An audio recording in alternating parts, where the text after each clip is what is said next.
Бала құқығы туралы конвенция.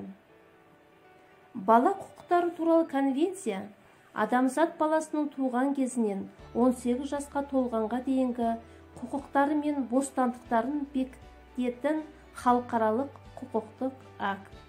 Балалардың құқықтарын қорғау туралы негізгі және рәсімдік ережелер енгізілген.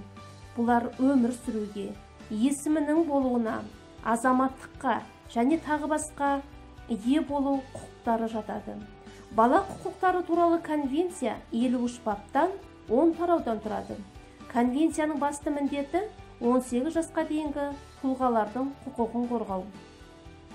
1924 жылы Ұлттар Лигасының Женева бала құқықтары туралы декларациясы қабылданды. Адам құқықтар жөнінде Европалық конвенцияға 1950 жылы 4 қарашада қол қойылып, 1953 жылы 3 қыркүйекте күшіне енді. 1979 жыл халықаралық бала жылы болып жарияланды. 10 жыл өткеннен кейін, яғни 1989 жылы 20 қарашада бала құқықтары туралы конвенция қабылданды. Бала туралы конвенция 10 тараудан тұрады. Мемлекет әрбір баланың аман сау өсіп, жан-жақты дамуын қамтамасыз етеді.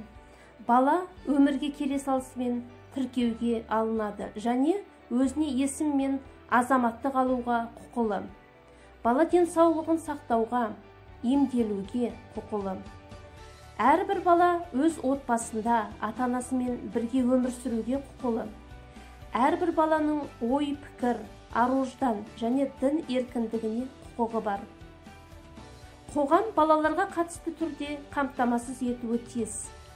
Негізгі принциптер: бала мүддесін барынша жақсы қамтамасыз ету, кемсітпеу, өмір сүру құқығы, бала көзқарастарына құрметпен қарау, баланы қорғау, оның қоғам өміріне белсенді түрде қатысуын қамтамасыз ету.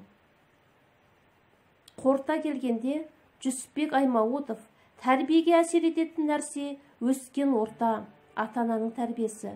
Соңғысы күшті болмаса, бара-бара адамды замандас, жолдастың азғырып, адам неше түрлі жаман мінезді жұқтыратыны белгілі деген.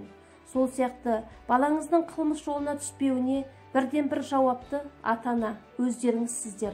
Бала тәрбиесінде басты рөлді ата-ана атқаратындықтан, олар әр уақытта мектеппен, ұстаздармен байланыс жасауы және достарының кім екенін біліп отыру керек.